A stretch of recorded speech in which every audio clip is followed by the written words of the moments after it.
And in fact, I expected it to run till about 5 or 6 o'clock. It did conclude earlier than expected. But it did conclude earlier than expected after having finished all the agenda which was on the table, and also one extra agenda which came in. This is after 6 months of the last meeting. The last one was on 31st December, but on a specific agenda, I think, on textiles. But otherwise, we had the earlier meeting only in September, and post that, this is the regular meeting, and that is one of the reasons why, because there were so many things that we had done in between, we had scheduled it for 2 days.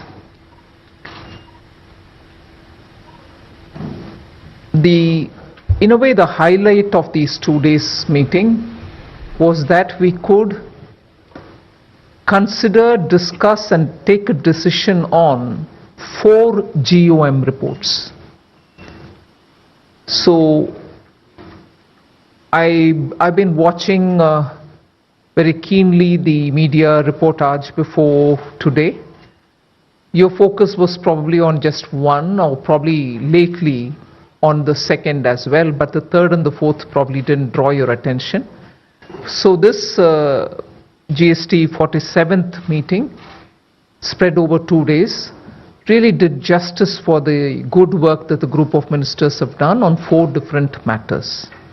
So I'll quickly highlight the 4 GOMs, which essentially were the core business agenda before us. And there were other few things where some detailing had to be done on certain decisions which were taken earlier. So all that has been handled in this 2 days. Even before I start, I want to highlight the fact 3 administrations were together in holding this: the Union Territory of Chandigarh, Government of Punjab, and also Haryana, which was also indicated by the fact that last evening the dinner was hosted by the Chief Minister of Haryana for the entire GST Council and its Secretariat staff. This afternoon's lunch was hosted by Punjab's Chief Minister. And Chandigarh, the Union Territory, has been actively engaged in coordinating between the 2 administrations and also with us. So I would want to mention here a word of appreciation for the excellent coordination the 3 of them had among themselves, and the way in which we had a very smooth 2-day GST meeting. So thanks entirely to the 3 administrations which worked together, and it was like a breeze. So that's a very big note of appreciation for all the 3. Now the 4 GOMs which I want to highlight before you first flag it off, then I can get into the details. Revenue Secretary also can come into it. The 4 GOMs which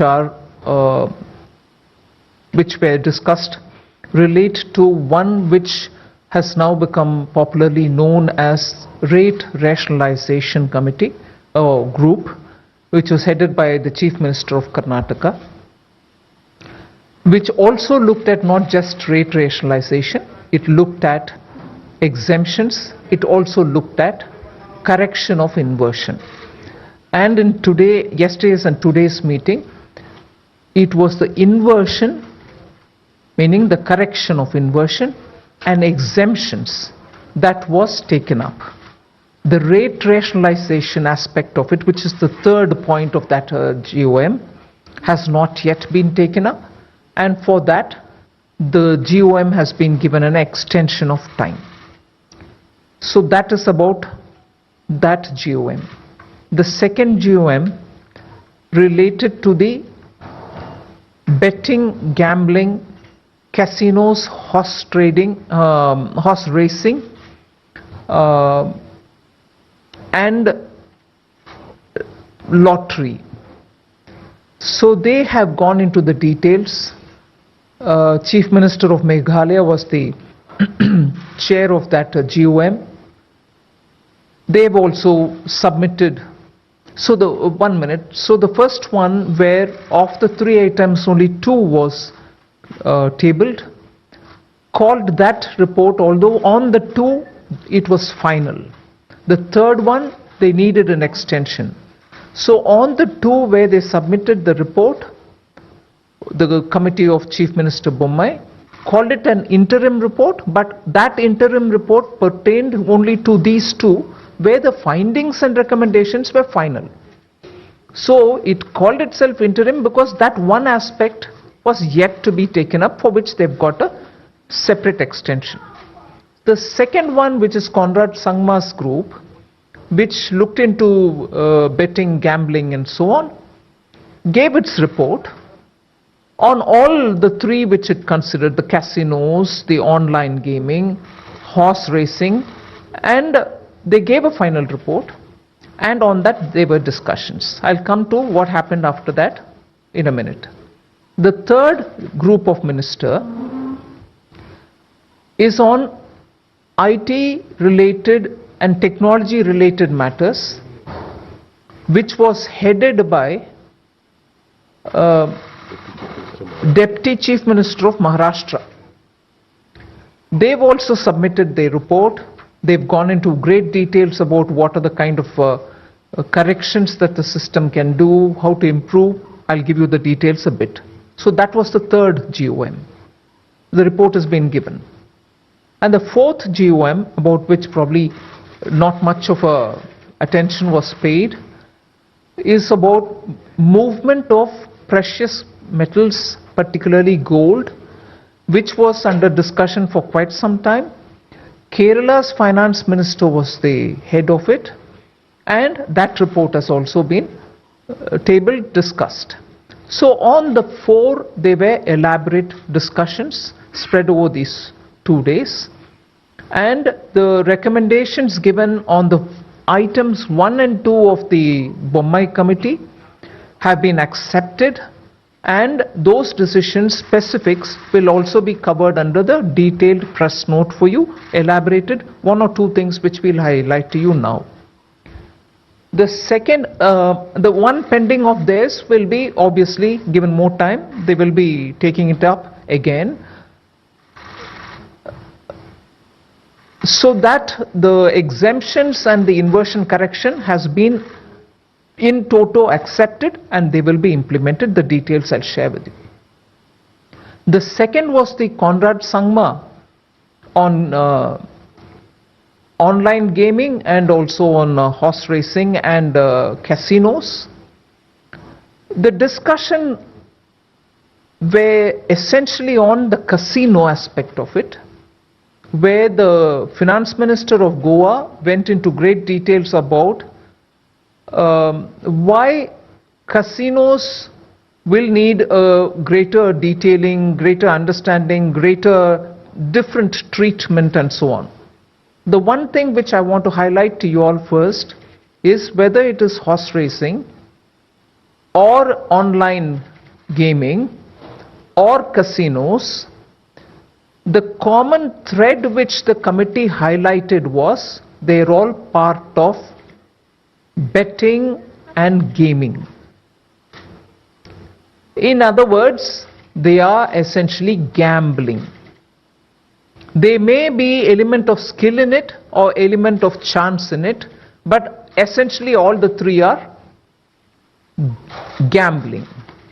And even by the existing rules, they are treated so, and also treated uniformly without any differentiation between one and the other and the third, and all of them are taxed at 28%.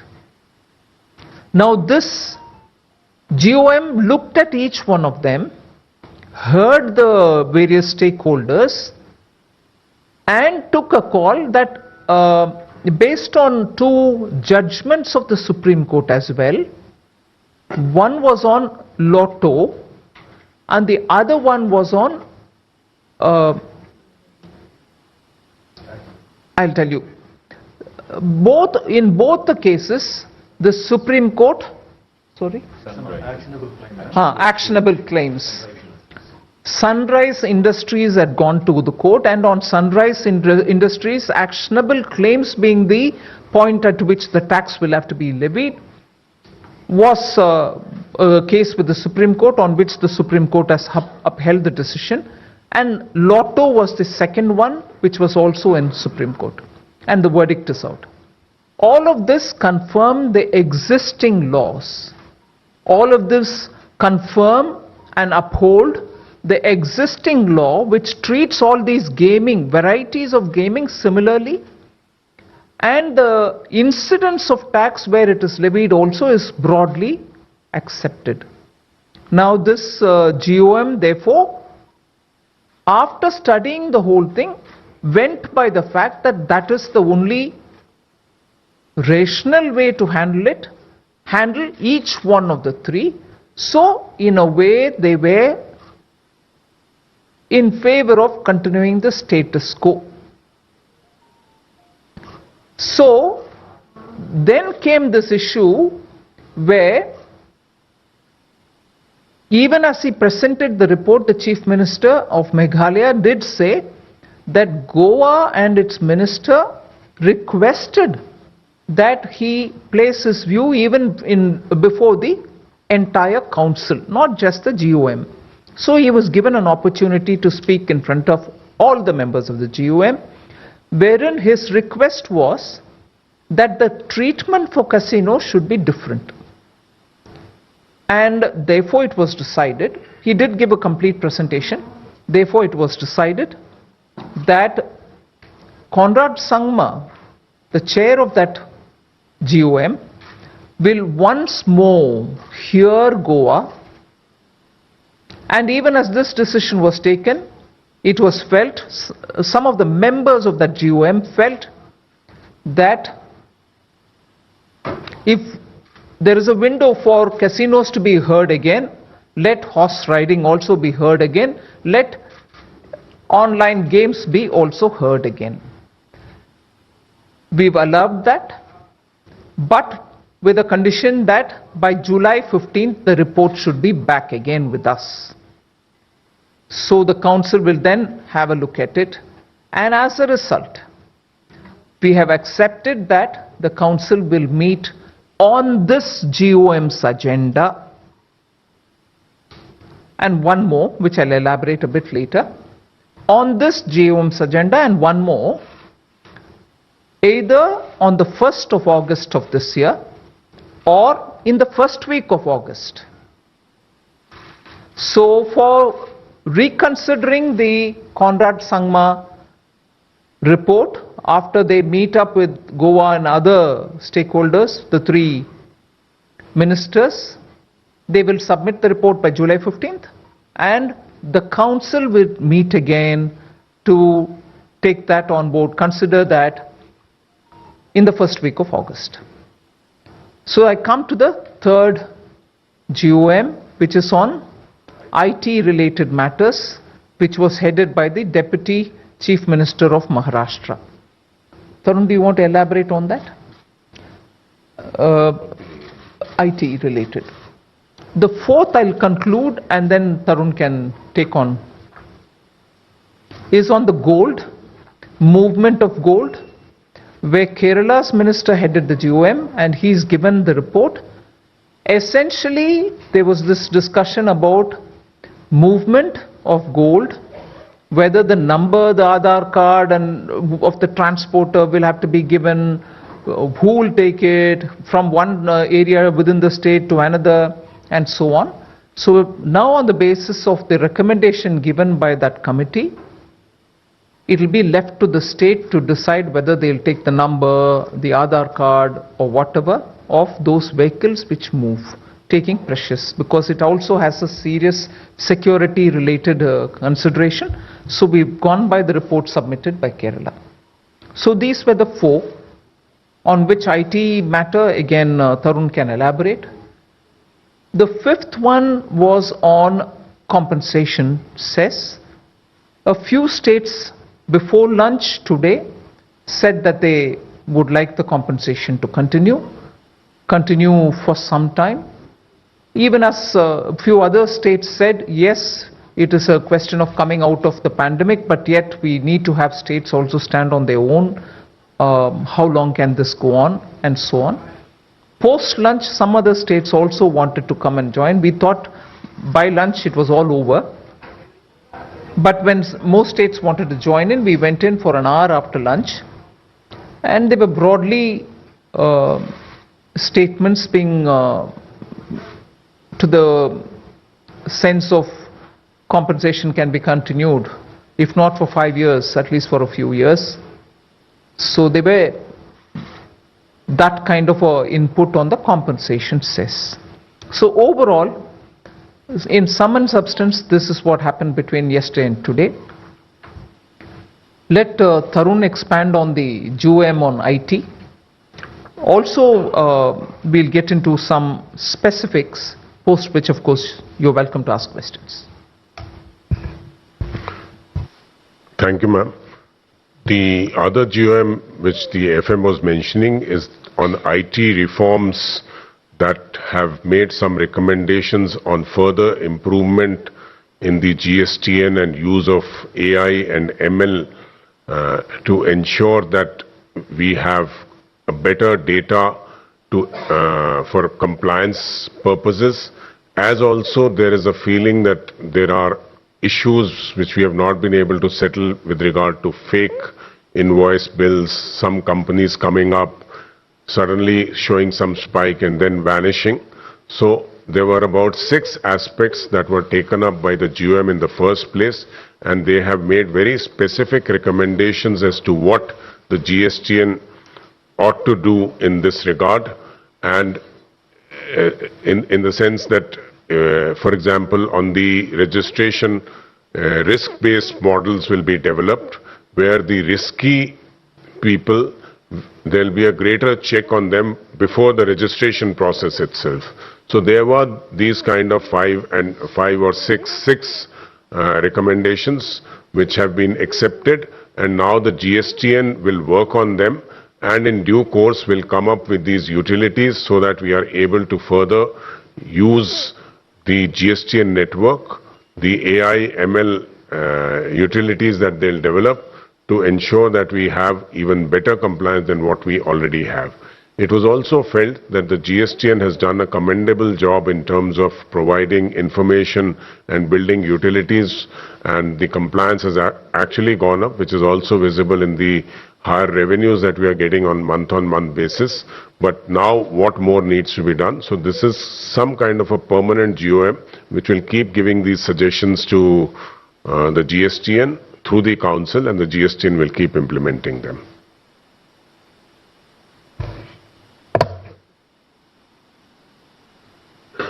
You want to speak about it?